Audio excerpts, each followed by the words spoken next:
Boa noite a todos. Nossos votos de paz e o nosso sentimento de profunda alegria e também de gratidão. Relacionamentos saudáveis. Esse é o tema da nossa reflexão. À luz, obviamente, da ótica espírita cristã, porque é uma temática, como todas que a doutrina espírita também aborda, extremamente necessária e vinculada à nossa vida, aos nossos desafios e de nossos interesses. Há certamente, nos dias atuais, muitos pensadores livres e outros também vinculados a correntes que vão se sucedendo no passar dos anos, em que o pensamento humano se sofisticando, ampliando as suas perspectivas sobre a própria vida e sobre o seu olhar sobre a própria realidade e a realidade que o cerca, vem construindo teorias, filosofias, dentro ou fora dos universos religiosos, filosóficos, mas de uma certa forma exprimindo aquilo que a nossa mente, o nosso raciocínio, mas também a nossa sensibilidade pode nos socorrer em relação a uma postura que deve ser a postura correta diante de todos os desafios da vida, em implementarmos na nossa jornada não apenas um sobreviver, mas um viver com mais consciência, ou seja, de refletirmos mais a respeito do móvel, dos propósitos, daquilo que está por base das nossas ações, das nossas atitudes e daquilo que norteia e que direciona e que embasa e que dá, inclusive, a qualidade dos nossos relacionamentos. E nós temos contributos em todas as épocas, em todos os tempos, de grandes espíritos, e aí já o olhar espírita, da imortalidade. Por que não? Não apenas das grandes mentes do ponto de vista de grandes cérebros, porque Deus, ou quem criou a natureza, quem não gosta, porque tem gente que está com birra até do nome de Deus. Mas vamos lá. A causa causal, não causada, a causa primária, a causa geradora, a causa geratriz primária de todas as coisas, aquilo que manifesta a inteligência suprema, porque diante dos efeitos inteligentes, incontestáveis, presentes na própria criatura humana, em tudo aquilo que hoje observamos que é do universo, houve uma criação. E essa criação sempre tem um autor. Então, aqueles que negam a autoria de um ente superior, nós respeitamos. Mas as nossas próprias ciências estão baseadas num axioma basilar, que é o quê? Não há efeito sem causa. Não há uma consequência sem um gesto anterior. Então, se o efeito mostra patentemente reflexos de inteligência, há que se ter uma causa inteligente. Mas nós não observamos apenas inteligência na criação. Nós observamos tantos outros aspectos que apontam para um autor de profundo e superior conhecimento e sensibilidade. Para não ficar muito difícil, aqueles que se debruçam hoje com todos os avanços, por exemplo, da astronomia, desbravando os horizontes, ampliando as nossas concepções de universo infinito, percebem minimamente que tudo é orquestrado com leis perfeitas, equilíbrio entre os astros, dos quais cálculos matemáticos a cada dia desafiam o entendimento mínimo daquele universo que nós conseguimos observar. Ele é fruto do acaso? Mas para aqueles que têm dificuldade em entender essas dimensões absolutamente galácticas, trilhões, anos-luz, não fica difícil. Eu sou da época que quando a gente falava voo no Lago Sul, eu falei, menina, é longe. O que é longe ou perto?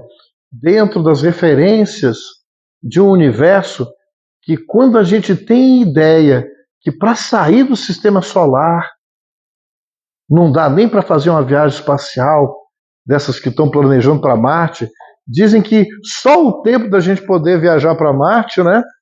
Parece que já são 4 anos de viagem, né? Só para ir.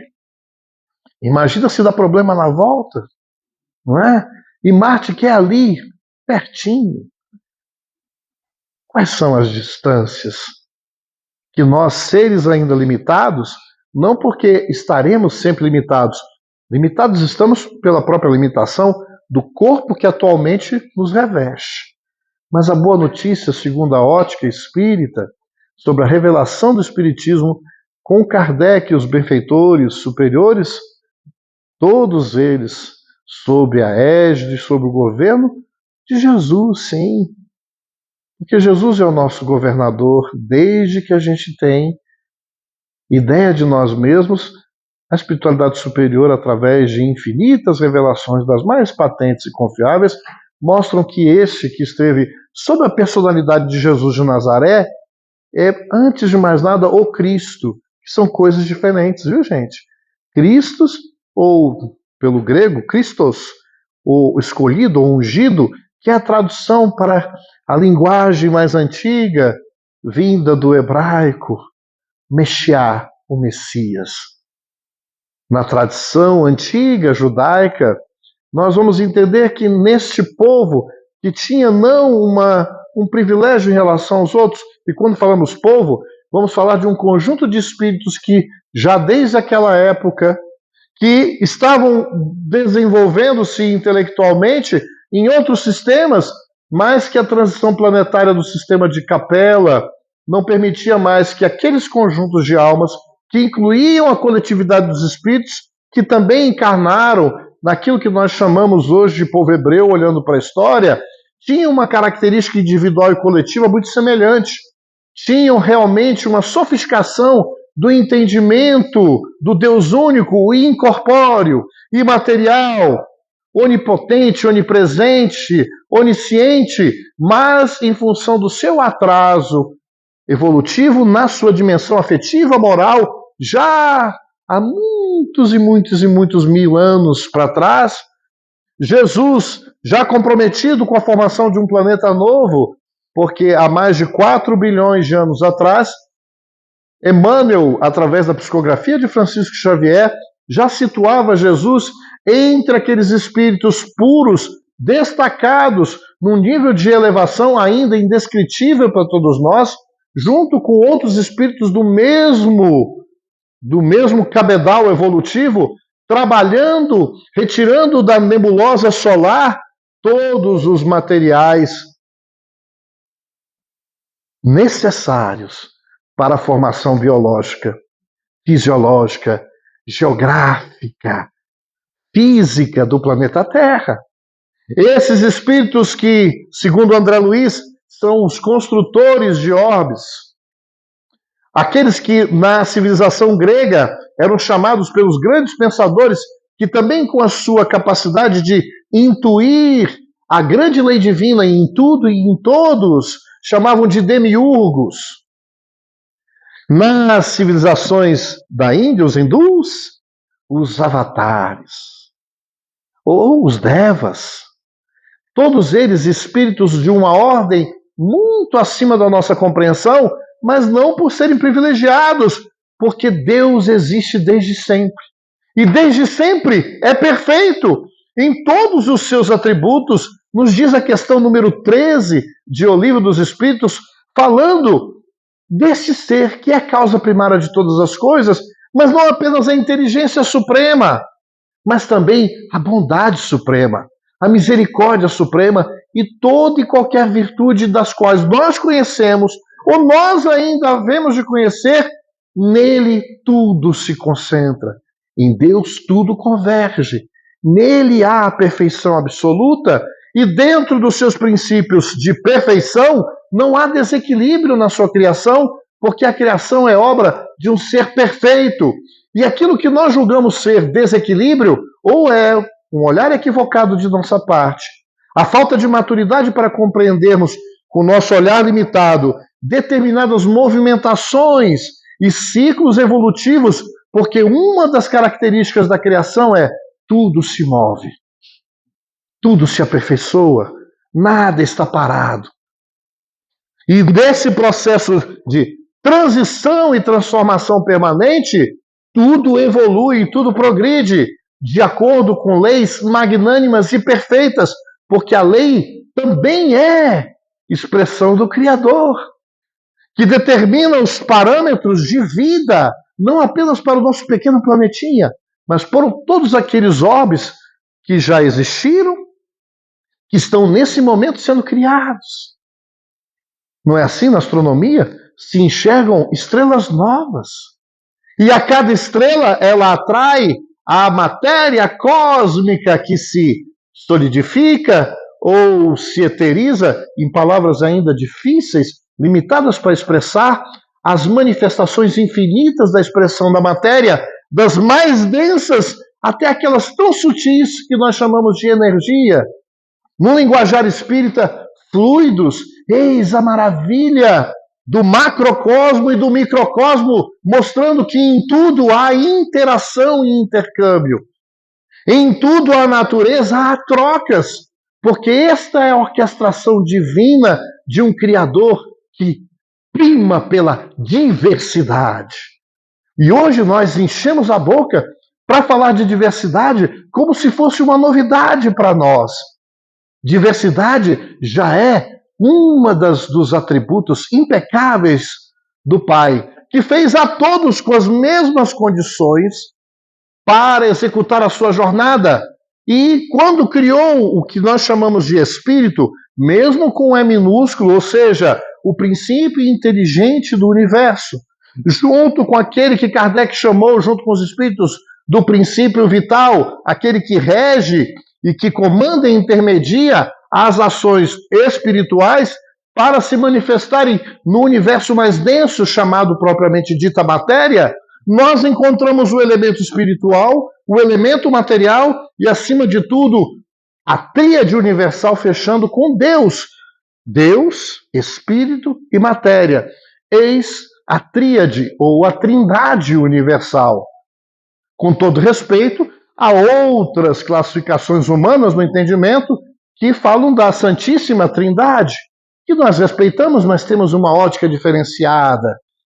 Porque Deus, é o Pai de todos.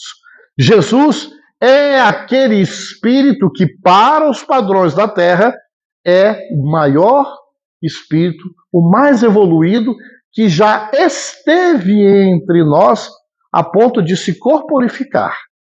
Com todo respeito, a personalidade superior do Cristo, há outros espíritos em outras esferas evolutivas muito acima, inclusive, da posição do Cristo. Mas só de falar disso a gente tem que parar, porque nós estamos falando de dimensões e de épocas que se perdem na poeira dos tempos, porque Deus é esse que, na nossa acanhada concepção, que nós não temos a condição de engaiolar, de dizer, ele está na minha igreja, ele pertence mais ao meu centro, porque isto é típico da pequenez humana, porque apesar de sermos espíritas, não vamos incorrer no erro que não está da codificação espírita em acharmos que o espiritismo é a única e verdadeira forma de encontrarmos a verdade, porque a verdade está em Deus. E todos nós podemos acessar Deus a partir da nossa vontade sincera, mesmo com o nosso conhecimento e raciocínio talvez acanhado, mas com sinceridade de propósitos e buscando afinar o meu sentimento e o meu raciocínio de formas corretas na conduta, na forma de sentir, eu contacto com a lei divina e mesmo com as minhas incipiências e fragilidades, eu consigo acessar a consciência divina em mim mesmo. Kardec foi tão sutil, mas tão preciso nisso, que na questão 621 ele pergunta para que nós pudéssemos ser mais felizes, para que pudéssemos então ter acesso à lei divina, que na 614 diz que a lei divina ou a lei natural é a mesma, e o homem só é infeliz quando dela se afasta. Ou seja, o caminho para a felicidade é agir de acordo com a lei natural, agir de acordo com a lei divina. Mas onde é que ela está escrita com segurança? Ah, somente nos livros de André Luiz e de Emmanuel ou de Kardec. Ah, não, somente na Bíblia cristã? Não. Ah, mas será então no Corão? Ou no Bhagavad Gita? Ou em outras literaturas que são tão sensíveis que, de acordo com os seus autores, mesmo com as suas imperfeições, em algum momento a gente faz aquela mineração e também vê que aqueles espíritos sentiram Deus. Então, onde é que está escrita a lei divina?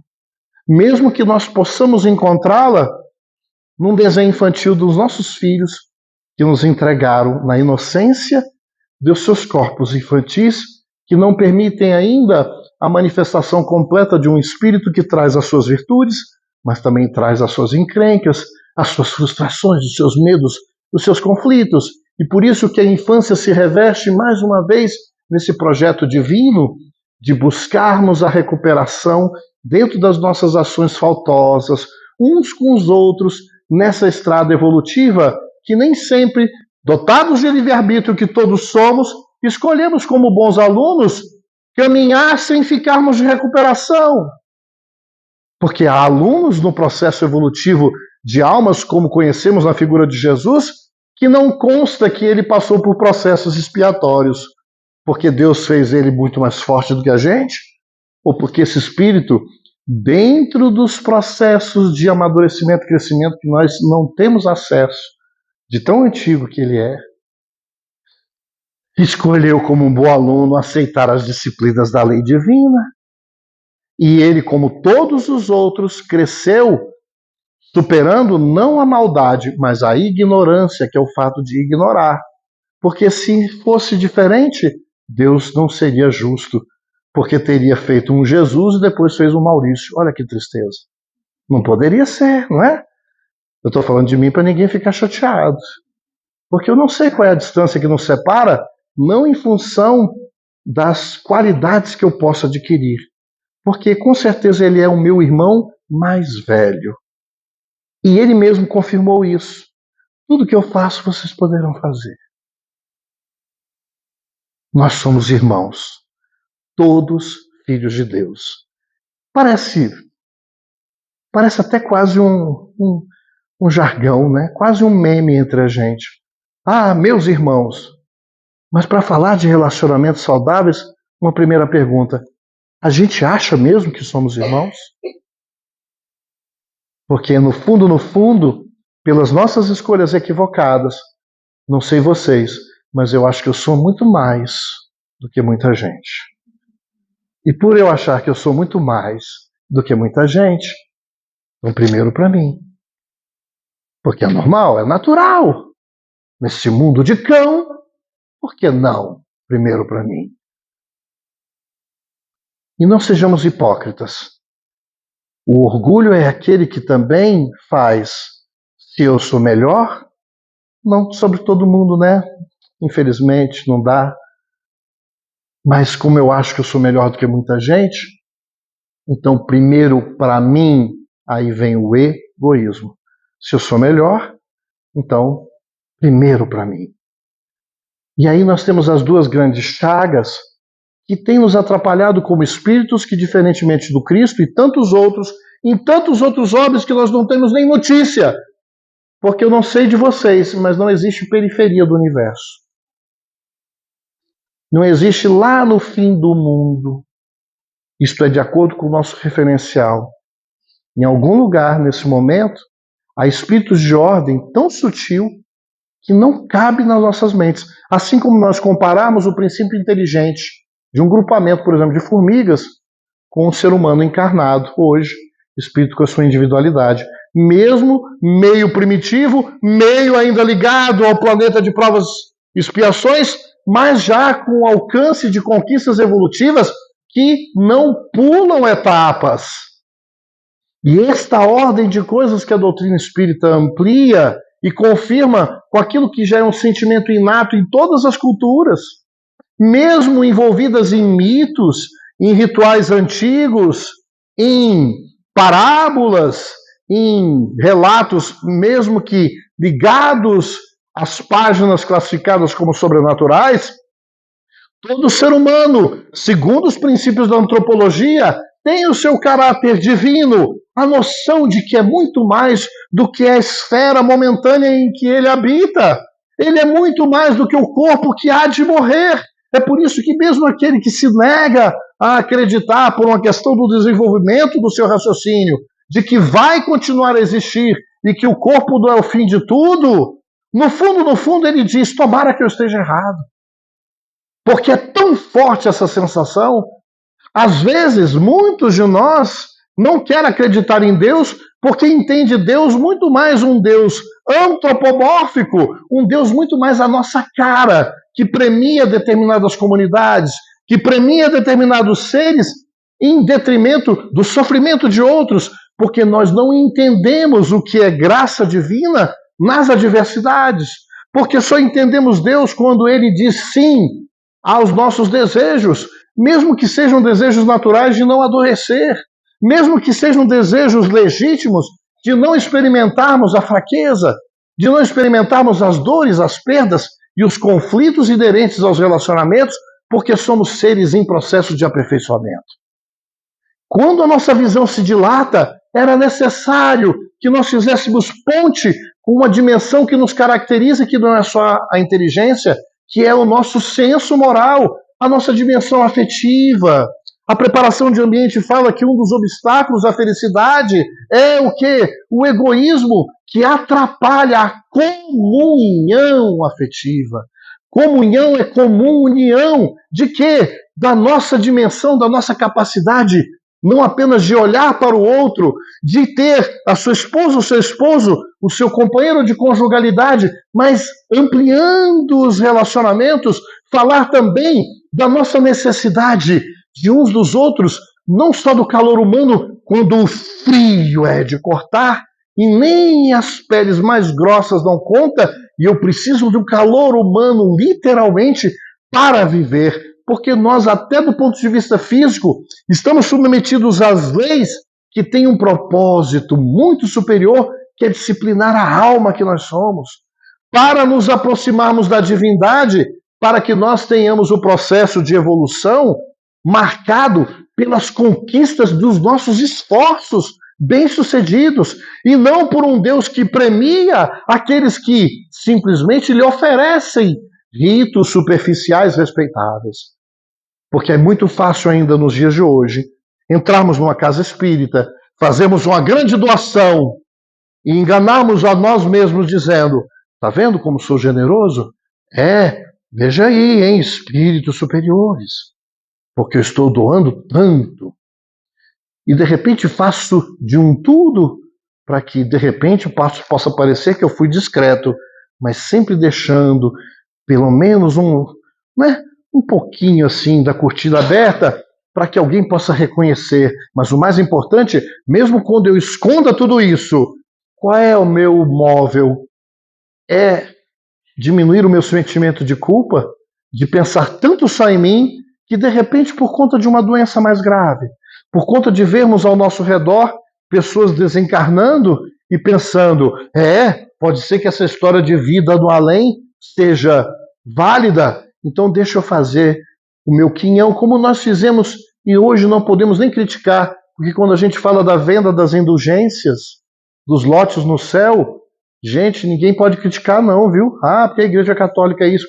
Então, muitos que falam assim, inadvertidamente, se esqueceram que hoje no Espiritismo a gente compreende algo chamado reencarnação. E se hoje eu estou jogando pedra, cuidado, mesmo jogando lá no passado, vai cair na nossa cabeça. Porque se nos dias de hoje eu ainda estou encarnado, uma primeira boa notícia junto com uma não muito agradável. Se você está encarnado, hashtag, nós não somos boa coisa, desculpa. Porque se ainda está encarnado num planeta como o nosso, no estágio que se encontra, nós temos muitas virtudes adquiridas, mas temos encrencas e conflitos sérios.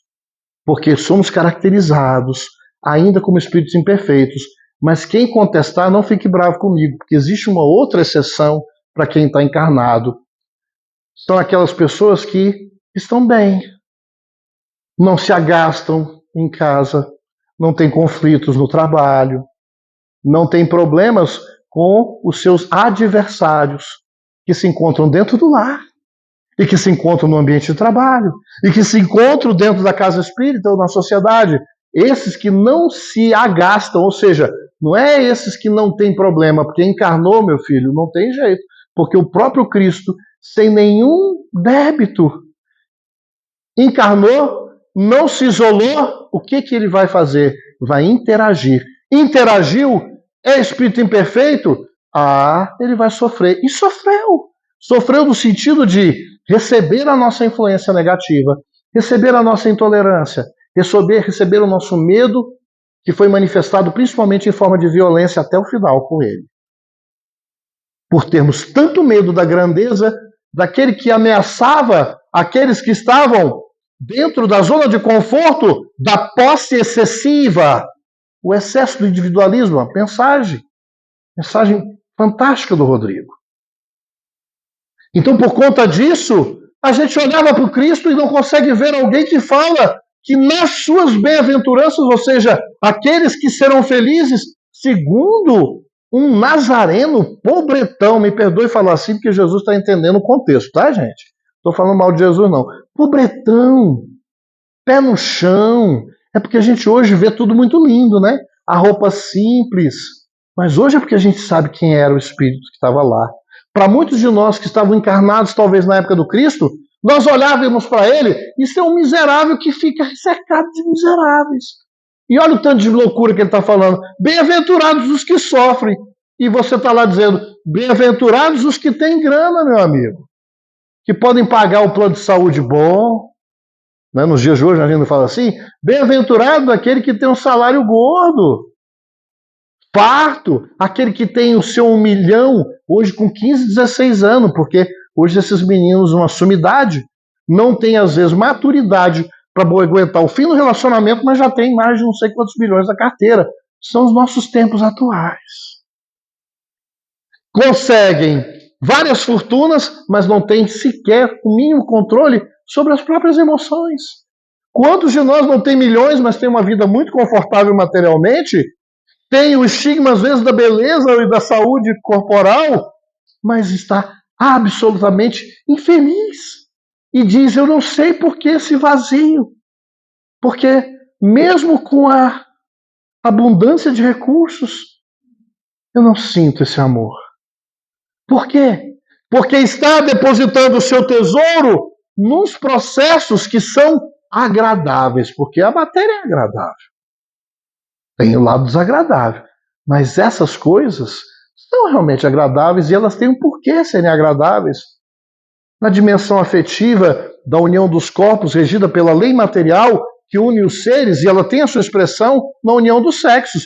Então precisa ter atração física, é óbvio. Sem o componente sexual, que é de ordem divina, nós não teríamos a substituição dos seres do ponto de vista biológico. Como é que ia reencarnar a gente? Se não fosse legal a gente se ajustar, depois dá um trabalho danado para manter, né? Mas tinha que ser agradável. E tem que ser logo da juventude, que depois, com o tempo, a gente vai se conhecendo, né? Ou pelo menos deveria se conhecer melhor, para a gente sair da manifestação mais instintiva e entender que as nossas uniões deveriam ser estabelecidas, não apenas as afetivas propriamente ditas, mas todas as relações com o porquê, com qual objetivo. E nós hoje, às vezes, nos consorciamos porque ele é um gato, ou ela é uma gata. Ótimo, isso vai segurar quanto tempo, cara? E quem disse que eu quero segurar ela muito tempo, ele muito tempo, hoje é para passar o rodo e largar rápido. Eu falo, por quê? E nós devemos falar, e por quê? Porque estamos com medo de nos relacionar em todas as situações.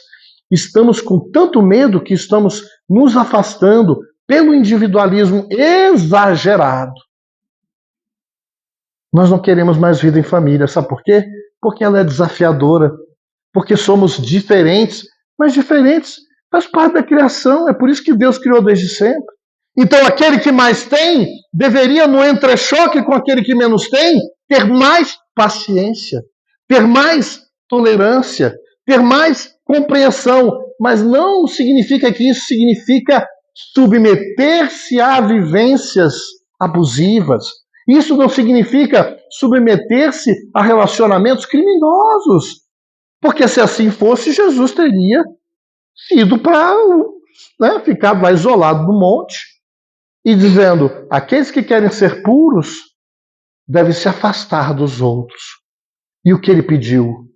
Dizendo, não só dizendo, falando: bem-aventurados aqueles que sofrem, porque serão consolados. Bem-aventurados os que têm puro coração, porque conseguirão ver a Deus. Como é que eu posso fazer comunhão com aquilo que é puro se eu não faço o meu trabalho de asepsia mental? Aí eu vou fazer que prece? A prece da raiva, do desabafo com raiva. Eu quero uma conexão com o divino, mas eu estou querendo matar o meu irmão, que também é obra da criação. Ah, mas ele é um criminoso, mas é teu irmão. Ah, mas ele fez o que fez comigo, porque está doente do coração. Quando nós falamos isso, não é para passar a mão na cabeça, não, porque nós deveremos arcar com a responsabilidade dos nossos atos. E nas relações não é diferente, porque se hoje nós temos e atraímos as pessoas dentro do nosso círculo familiar, dentro das nossas relações sociais, porque não tenho dúvidas, nós atraímos pessoas e circunstâncias que têm a ver com a minha necessidade evolutiva. E aí eu fico dizendo: cadê aquela pessoa que eu tanto idealizei? Cuidado com as expectativas. Não mercadejeie afeto, mas também não vá mendigar afeto de ninguém. Não imponha a sua presença aonde, por mais que você tenha valor, o outro não reconheça. Ame com a independência de quem? Se o outro não me quiser, se o outro não tolerar a minha presença, se o outro chegar a ser agressivo, então eu me afasto, porque eu devo também me amar. Porque o amor é a lei que rege o universo. Então não podemos ter relações saudáveis se eu não busco não apenas entender, mas perceber e sentir esse amor em mim. E não apenas o diagnóstico das nossas dificuldades naturais, porque eu preciso conhecê-las. Porque em determinadas situações eu tenho aversão. E eu não posso negar que eu tenho aversão. Da onde surgiu isso? Eu posso não saber em detalhes, mas isso aponta para uma dificuldade, se não nesta vida, em outras vidas. Há situações e cenários que eu ainda não dou conta de enfrentar. E isso está nos meus limites que eu preciso conhecer. Mas em função da nossa vida excessivamente voltada apenas para as expressões do cuidado material, como perceber isso? Então nós estamos já no século XXI, que deve ser a era do espírito, mas nós estamos indo para as igrejas, para as casas espíritas, para os templos de meditação, todos aqueles com comprometimento da transcendência, e ainda de forma infantil, buscando um Deus que nos bote no colo e que simplesmente atenda os nossos caprichos. Até nós, no exercício das nossas múltiplas funções, que tem o propósito de nos educar em espírito para nos habilitar a qualquer tipo de relação.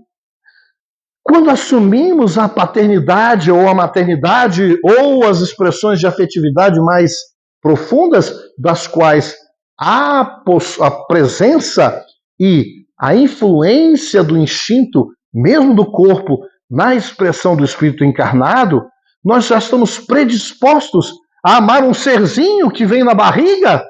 E aí eu fico brincando: como é que pode? Eu me lembro, antes mesmo do meu primeiro filho nascer, eu não via, e a única coisa que ele já me provocava era o quê? Despesa já. Que mais? Deixou a mãe dele barriguda. E no caso da gravidez dele, a mãe dele enjoou, sabe de quem? De mim.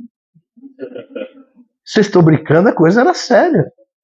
Eu tive que me afastar, a coisa foi tão séria, gente, que eu tive que me afastar 3 meses de casa. Porque ela ia para emergência. Eu pensei: Jesus amado, quem é que está vindo? Eu pensei, ai meu Deus, o amor incondicional. É melhor não pegar a ficha kármica de ninguém, porque se pegar a ficha corrida a gente não aceita.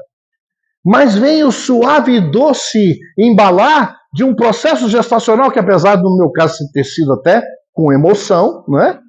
Não tem um passeio com emoção e sem emoção, o meu foi com muita emoção. Mas o incrível é que a esposa, né? E a gente acha que ela ficou feia, feia nada, ficou mais bonita. Porque os nossos olhos precisam ver a transcendência da beleza. E um serzinho que quando nasceu não enxerga direito, você sabia? Até não enxerga quase nada. Não tem um dente na boca. Careca totalmente. Não escuta direito. Chora o tempo inteiro. Não dá conta de controlar nem o número 1, nem o número 2.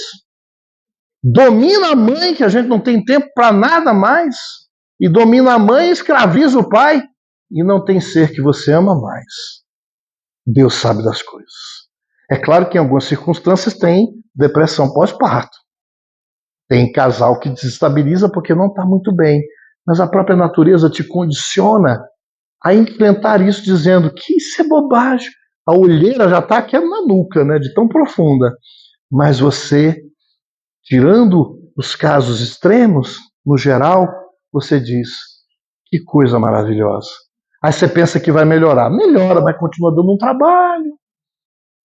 Porque agora você pega no colo, mas ainda é dependente. Aí você fala, quando andar, se prepare. Vai queimar calorias junto com o menino. E você pensa, onde é que está o botão de desliga? E tudo isso não é ao acaso. Quem é que criou esse sistema? E a gente fala que o casamento está falido, que a união, o ser humano que desacreditado na sua capacidade de conviver, porque nós queremos felicidade sem comprometimento. Nós hoje inventamos casamentos com todo respeito, porque Deus é tão incrível que a gente inventa o que for e sabe que ele aceita. É o tal do livre-arbítrio. Vocês já viram Deus se manifestar? Só se for de piada ou filme de humor, dizendo que está sem paciência com a gente por conta do tanto de invencionismo que não tem nada a ver com a lei natural. E ele deixa, meu filho. Agora o casamento é poligâmico, porque a gente quer retroagir até na evolução cultural. Poliamor, com todo respeito, porque nós podemos fazer o que for. Nós não estamos dando conta um com o outro, e a gente quer ter 3, 4 mulheres, 5, 6. Se já é complexo o meu universo atual, com todas as personalidades que eu trago, com os conflitos dela que eu ainda não resolvi de outras vidas, quando você vinha naquela tradição de agora minha esposa, meu esposo, meu noivo, enfim, sós nada, meu filho. Você está carregando a tradição cultural dela, dessa vida, e você casou com ela, mas não sabe que levou o pai dela, a mãe, tem o sogro, tem a sogra, tem toda a família, mas a gente não quer conviver. E agora a gente pula etapa, porque a gente não pode nem namorar, porque isso virou um palavrão. Por que nós estamos assim? Porque hoje nós estamos dizendo que felicidade é não experimentar dificuldade, como se elas fossem um arraso. E nunca tivemos uma geração tão fragilizada. Porque na minha época, a namorada dava, né, fazer aquele acordo com a gente, né? Aquele acordo de eu te empurro e você cai, né? Você vai-se embora, né? E a gente ouvia música, né, do Vando, do Fábio Júnior, do Roberto Carlos, curtia uma fossa e depois ia trabalhar, tinha que tocar a vida. E hoje os meninos têm que ir para o psiquiatra porque estão querendo se matar, porque não dão conta de uma rejeição. E isso não começa só no namoro, porque desde sempre, uma loucura que pais e mães e educadores, sejam lá quais os papéis, disseram, meu filho não pode ter problema, meu filho nunca está errado. Então na escola ele começa a ter problemas na convivência, nos seus relacionamentos, e eu não quero saber qual é a parte que me toca. E chego já querendo enfrentar professores e diretores, porque quem é que está falando mal do meu filhinho? Eu não pago vocês para educar esse menino? Opa, é a escola que vai educar? Educação, como Kardec chamou com os espíritos, a arte de formar caráter. A escola não dá conta. Ela pode até coadjuvar, mas a arte de imprimir caracteres, De transferir, não, de extrair. Porque nós temos que burilar o espírito humano uns com os outros, extraindo do outro melhor. Mas nós somos craques em, mesmo na fase adulta, mesmo nos relacionamentos, eu procuro o que é de pior no outro. Com qual objetivo? Para fugirmos das nossas responsabilidades. Vem o Dia dos Namorados e todo mundo falando em conquistas. E aí eu pergunto, nós devemos nos conquistar dia a dia. André Luiz diz que os relacionamentos não são como prato feito, e sim construção diária. A mensagem também falou nisso.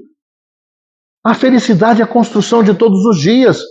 E como eu não consigo exercer a minha felicidade sem me interrelacionar, eu preciso entender que até as relações mais desafiadoras, elas têm uma oportunidade de aprendizado, de evolução, que eu preciso ter sabedoria para entender e para saber lidar. Aquelas em que não há pontos de convergência nenhum, então eu respeito e preciso saber me desvincular. Porque a desvinculação não quer dizer eu necessito agora te odiar porque nós não demos certo. Eu preciso agora te odiar porque você me infernizou a vida. Nós é que nos permitimos afetar. Por isso não me afeto. Porque é o afetar o outro. Agora, qual é o afeto que eu deveria me permitir? Porque nós não temos hoje mais paciência para conviver. E sem convivência não tem problema, mas também não tem amadurecimento. E na convivência eu preciso entender outra coisa. Não existe relacionamento entre espíritos imperfeitos sem a necessidade de uma ferramenta diária chamada perdão. Chupa essa manga, gente. Perdão não é para as ocasiões graves e às vezes difíceis de exercer. Perdão é para todo dia. E não é uma licença para a gente sair fazendo besteiras em série. É para que a gente vá para o relacionamento com a consciência desperta, com o objetivo não só de encarar o outro como alguém que me pertence para eu usar e abusar, como o amor narciso, porque Narciso acha feio o que não é espelho, e a gente esquece que somos assim. Muito do nosso amor ainda é um amor eros, não do erótico em si, mas um amor muito precário, de posse, de paixão. E se o outro não corresponde da forma como eu quero, na intensidade como eu quero, da forma como eu quero, como diz Kid de Abelha, eu quero você como eu quero. Como é que você quer? E se o outro não é dessa forma? E se o outro não age da mesma forma? Ou na mesma intensidade? Ou no mesmo tempo?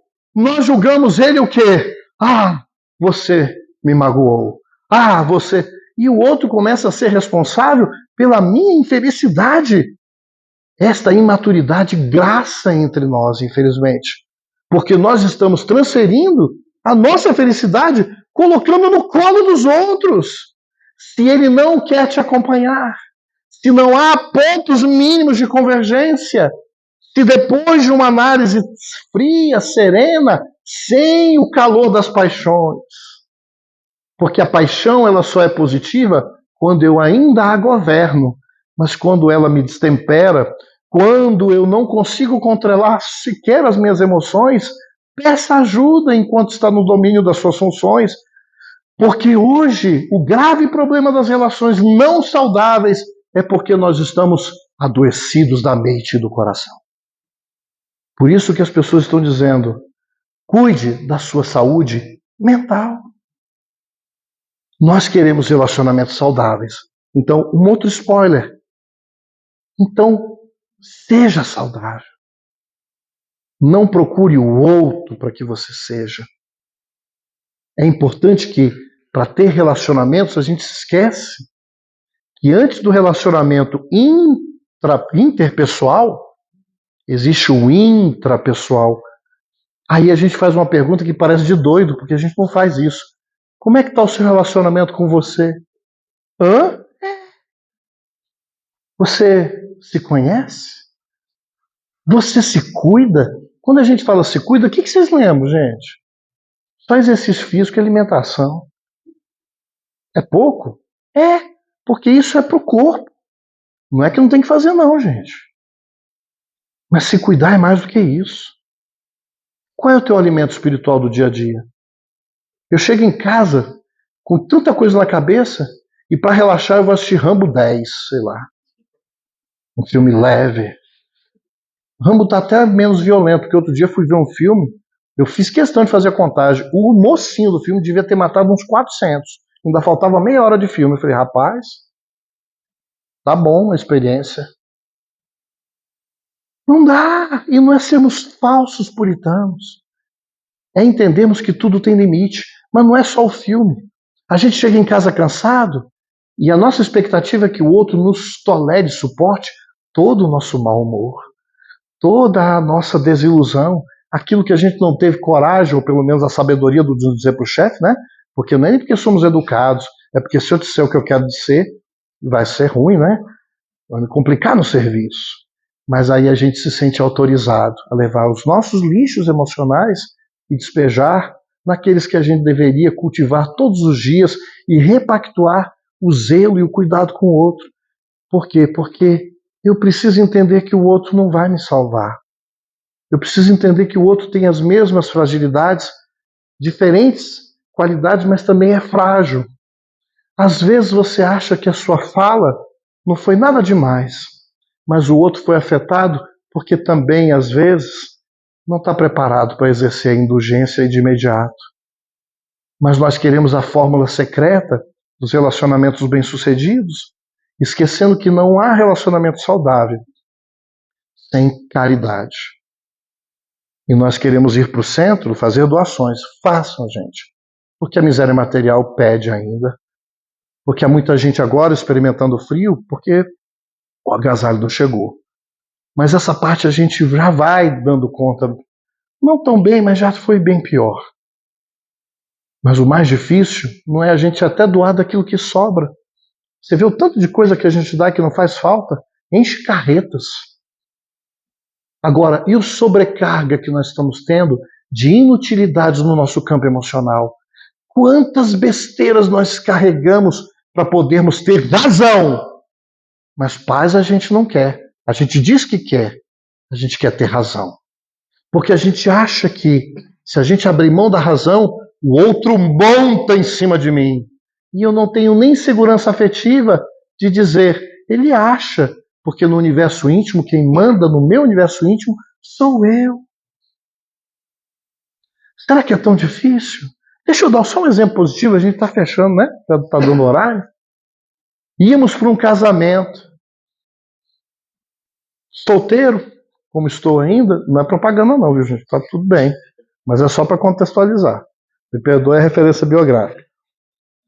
Aí, estou no carro, recebi uma carona de um casal muito querido, que já deve ter para mais de 20 anos de casados. Já viram aqueles negócios de casamento que até a igreja é próxima, mas a celebração é no fim do mundo, já viram essas coisas, né? Celebração na festa, né? E aí a gente arrumadinho, né? E eu fiquei no banco de trás parecendo o filho do casal, mas não, era um amigo, né? E eu querendo bater papo, peguei, né? Um cinto esticado. Já chegou? Já chegou? Né? E não estava chegando. E estava o meu amigo dirigindo e a esposa do lado. Um casal, gente, que a gente chama de estruturado. Estruturado não quer dizer que não tem problema, que não briga, mas sabe lidar com as diferenças. Porque tem aprendido o sabor da convivência. Os frutos que vão amadurecendo com o tempo de quem começa a ter a experiência de dizer que não dá para a gente ficar brigando o tempo todo e por qualquer coisa. Que é legal ser generoso com o outro. Se o outro não for, o ganho é seu. A paz é sua.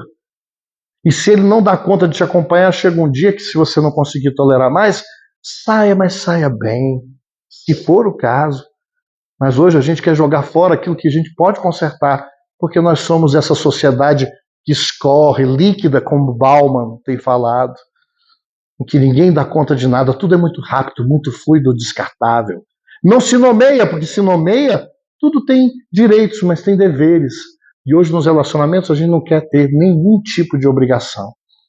E não é porque eu me consociei, comecei um namoro, que você é obrigado a casar. Mas enquanto me relacionamento com um, dá para pelo menos respeitar enquanto está junto. Ah, mas no dia seguinte o outro não quis, então dissocie-se com respeito.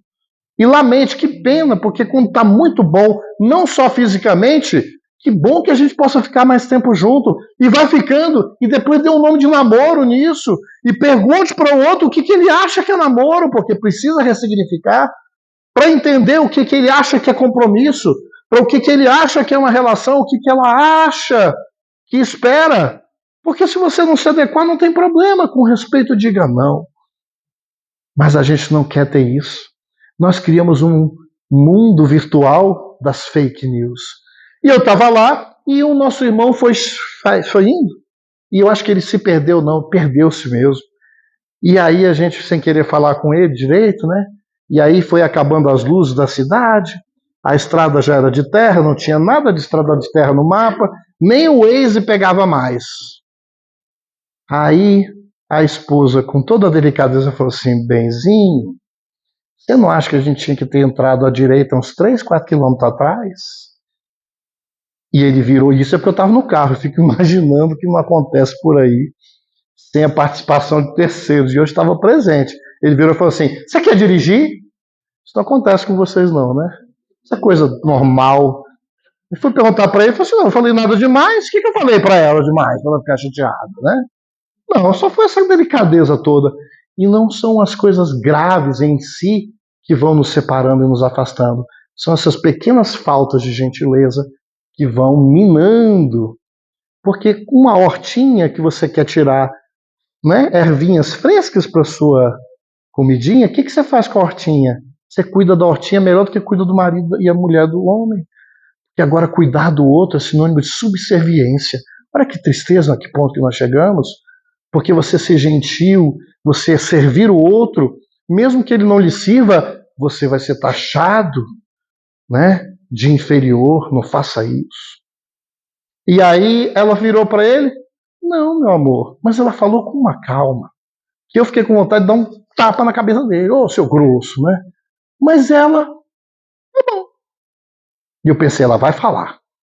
Mulher fala, né? Não, imagina, né? Fala não, né? Fala, né? Ela não falou. E eu que falo pouco, né? Imagina.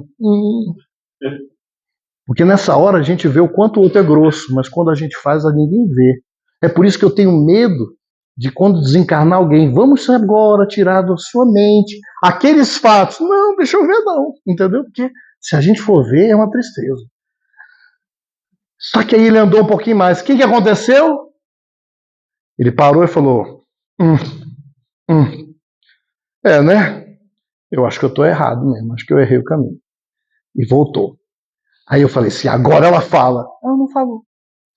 Eu falei: eu pensando assim, ela vai dizer, eu te avisei, eu não falei, a gente não faz assim, eu não avisei. E ela ficou na dela. A gente ia para uma festa, hein? Quando nós chegamos, ele não aguentou. Puxou o freio de mão e virou para ela, comigo atrás. Aí eu falei: ai meu Deus, deixa eu sair primeiro, né? Eu falei: por que diacho, mulher? Você não brigou comigo? Você não insistiu para ver que eu estava errado, que não sei o que, parará? Ela virou para ele e falou assim: amoreco, minha paz é inegociável. Eu te amo, mas eu não vou te dar esse gostinho. Hoje é dia de festa. E para com essas besteiras que eu vou acabar com você na pista de dança. Bora! Eu falei assim, eu agora sou do time de futebol clube dela. Ela acabou no bom sentido com ele. Mas entende o que é acabar? O que é ser vitorioso num perrengue? Isso é ser vitorioso. E ele abriu um sorrisão e virou para mim: essa mulher é demais. Eu falei assim: aproveita, bichão. Isso aí não é todo dia, não. Aproveita e aprende. Porque nos relacionamentos nós temos duas escolhas básicas: concorrer com a nossa adversária ou trocar com ela. Se ela é mais inteligente do que eu, apoie essa mulher, rapaz. E diga: bora, Benzinho, que você vai voar e eu vou na aba tua. Mas não para te atrapalhar, para te apoiar. Apoie e aprenda com ela. Ela tem muito que você não tem. Então seja inteligente e naquilo que você tem, ofereça sem medo, se entregue para o seu relacionamento.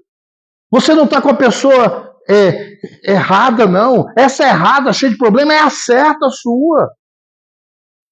Se ela é uma pessoa que tem muito menos talento que você, por amor, entregue-se, ofereça o seu coração, o seu entendimento, tudo. Porque é muito saboroso poder compartilhar. Agora, é uma droga o relacionamento, tênis, onde todo um de cada lado quer dar a bola mais difícil para fazer o outro não pegar. Agora, quais relacionamentos frescobol nós temos? Que é aquele jogo que eu tenho que dar uma bola para o outro conseguir devolver para mim de volta. Aí o jogo fica divertido, porque eu quero que o outro cresça comigo. Se encontrou um parceiro difícil, teste essa teoria.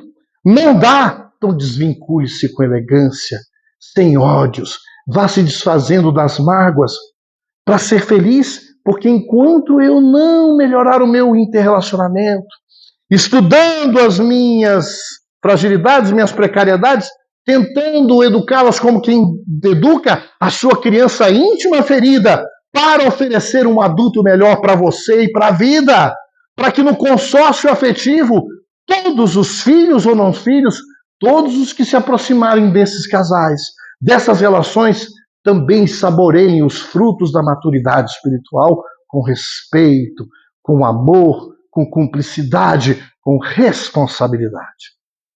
Que as nossas relações possam ser construídas pelo nosso esforço em sermos melhores uns para os outros.